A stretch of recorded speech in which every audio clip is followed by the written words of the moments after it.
So over here, you can see that I got a table right here. And let's say what I want to do is I want to work around with custom input mask so that it only accepts out a certain member ID type.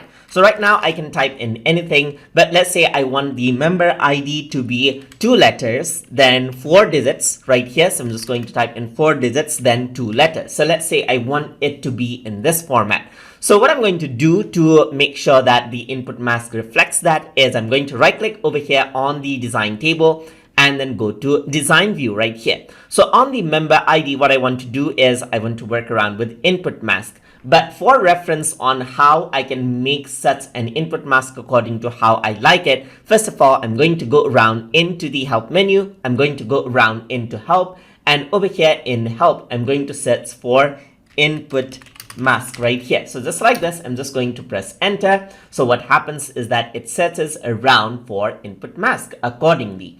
So now I'm just going to wait around till the result is there. And there you go. It says control data entry format with input mask. So I'm just going to go around and click over here. So now that is being loaded out right here, as you can see, and this is what you have. So I'm going to go around over here into member ID. I'm going to go around into the member ID section right here in the data type. And then on the input mask, I'm going to click on the 3-dot icon. And once I do that, this is what you have, as you can see. So I'm just going to go around over here and select out a format that I like. Let's say I'm going to go around with the extension right here, and I'm going to simply hit next right here. So this is the extension, as you can see right here. But this is not the format I want. I want 2 letters in the beginning and then 4 digits in the center and 2 letters at the end. So over here, you can see that when user enters a 0 or 9, that means it will only accept characters from 0 to 9. But if I were to type L, then it must be a letter, as you can see right here. So now I'm going to go around and type, I'm just going to erase everything, and I'm going to type LL right here, which means the letter right here.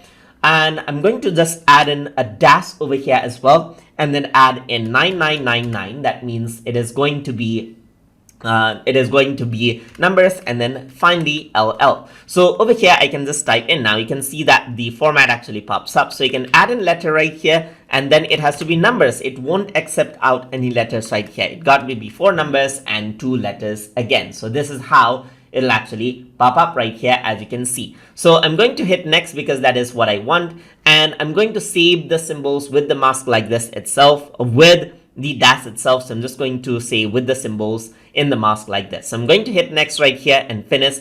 And the custom mask has been applied. So if I were to right click right here, go into data sheet view, it prompts me to save the table. So you have to save the table.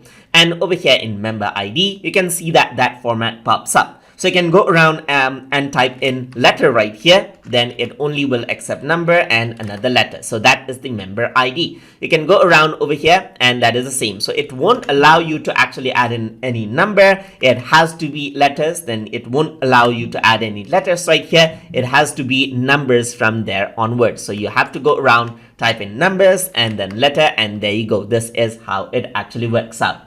And that is how you can work around with custom input mask inside of MS Access database. So if you guys learned something as always, and as always, please like, comment, share, and subscribe.